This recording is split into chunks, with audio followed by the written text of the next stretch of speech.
درود به شما همراهان گرامی سکانس آخر.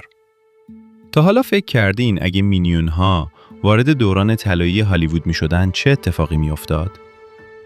اگه این موجودات زرد و بامزه به جای اینکه دنبال یه رئیس برای خدمت کردن باشن، تصمیم می گرفتن خودشون فیلم بسازن چی؟ خب، انیمیشن جدید مینیونز اند مانسترز دقیقاً همین ایده عجیب و جالب رو امتحان میکنه. این بار مینیون ها وارد دنیای سینما، فیلم های صامت و هالیوود قدیم شدن. اما سوال اصلی اینه: آیا این قسمت تونسته دوباره اون حس و حال قسمت های اول رو برگردونه؟ یا فقط با یه ماجراجویی تکراری دیگه طرفیم؟ توی این ویدیو از سکانس آخر قراره کامل بررسی کنیم که مینیون ها و هیولاها ارزش دیدن داره یا نه. Minions and Monsters جدیدترین ماجراجویی مینیون ها و سومین فیلم مستقل این شخصیت هاست. همچنین هفتمین فیلم در دنیای بزرگ من نفرت انگیز یا همون دیسپیکبل محسوب میشه. این بار داستان از دنیای ابرشرورها فاصله میگیره و وارد یکی از جذابترین دوره‌های تاریخ سینما میشه. یعنی دوران هالیوود کلاسیک. دورانی که فیلم‌های صامت تازه داشتن معروف میشدن و مینیون‌ها تصمیم میگیرن وارد صنعت فیلمسازی بشن. اما خب همونطور که میدونیم مینیون‌ها هیچ وقت راه ساده‌ای رو انتخاب نمی‌کنن. داستان درباره گروهی از مینیون هاست که عاشق دنیای سینما میشن. اونها که همیشه دنبال یه رئیس برای خدمت کردن بودن، این بار یه هدف جدید پیدا میکنن: ساختن فیلم خودشون. اما خیلی زود میفهمن فیلم ساختن فقط این نیست که جلوی دوربین وایسی و چند تا حرکت خنده‌دار انجام بدی. پشت هر فیلم یه دنیای بزرگ وجود داره. از کارگردانی و بازیگری گرفته تا مشکلات تولید و هزار تا دردسر دیگه. فیلم هم دقیقاً از همین موضوع استفاده میکنه و با نگاه طنز نشون میده که حتی مینیون ها هم برای فیلمساز شدن مسیر سختی دارن. یکی از بهترین چیزهای مینیون ها و هیولاها اینه که فقط یه انیمیشن ساده کودکانه نیست. این فیلم پر از عشق به تاریخ سینماست.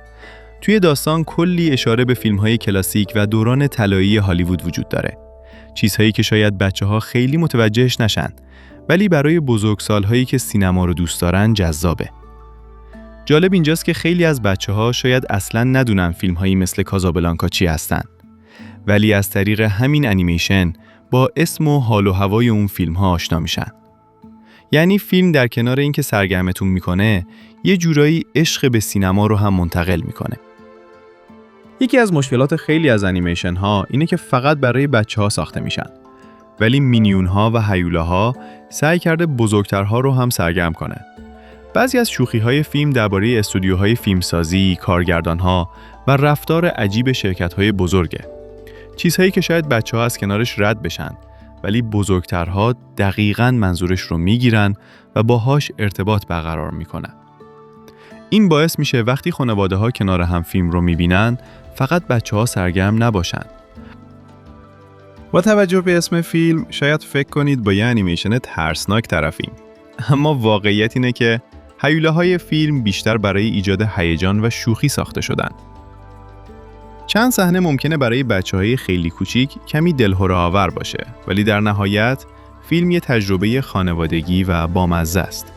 پس انتظار یه فیلم ترسناک واقعی نداشته باشید. از نظر بصری، فیلمی که از نقاط قوت خودش رو نشون میده. استودیو ایلومینیشن توی سالهای اخیر ثابت کرده که توی ساخت انیمیشن‌های پر انرژی و چشم نواز مهارت زیادی داره و این فیلم هم از همین کیفیت استفاده میکنه.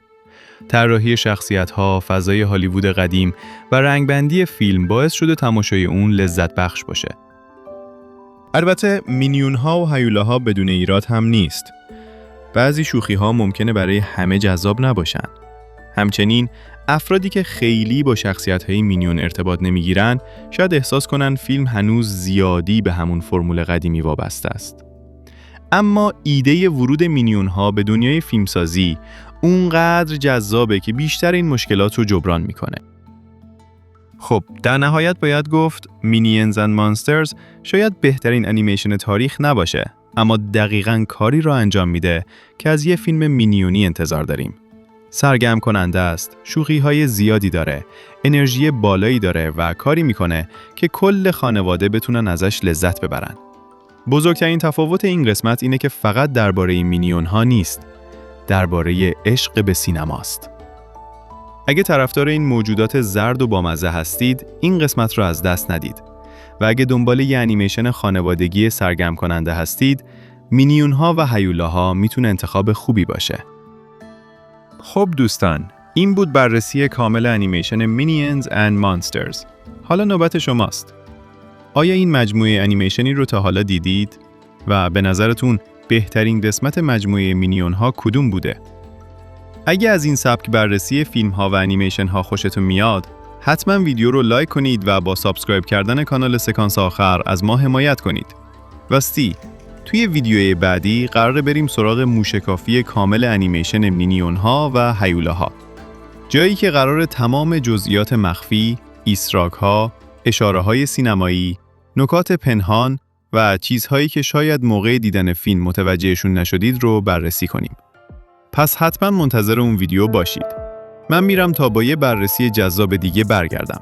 تا اون موقع یادتون نره، اینجا سکانس آخره.